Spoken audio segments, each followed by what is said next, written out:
यीशु के सरनिया में जे भी आइल बा दुनिया में, जाई यीशु के सरनिया में।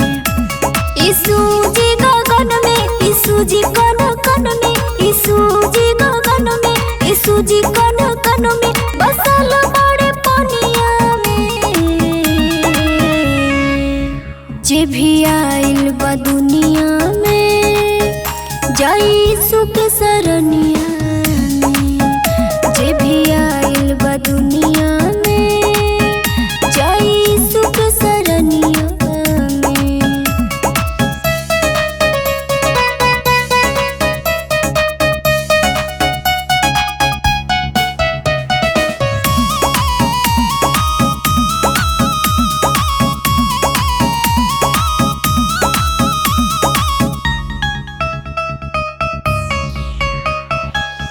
रोते रोते जे आवेला हो, हंसत हंसत के जाला हो।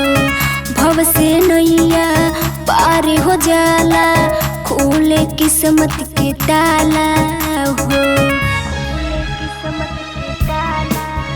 हाँ, रोते रोते जे आवेला हो, हंसत हंसत के जाला हो।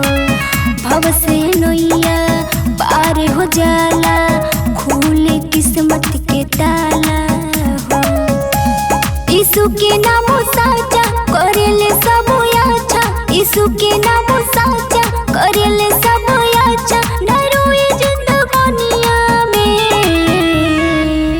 जे भी आइल बा दुनिया में, जाई यीशु के सरनिया में। जे भी आइल बा दुनिया में, जाई यीशु के सरनिया में।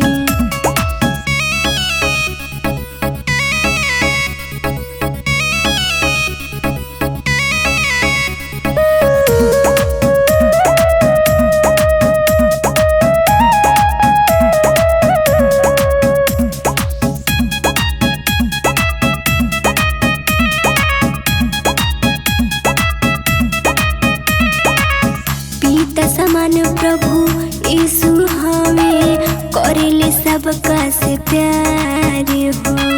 दूर हो जाला नजर टोना,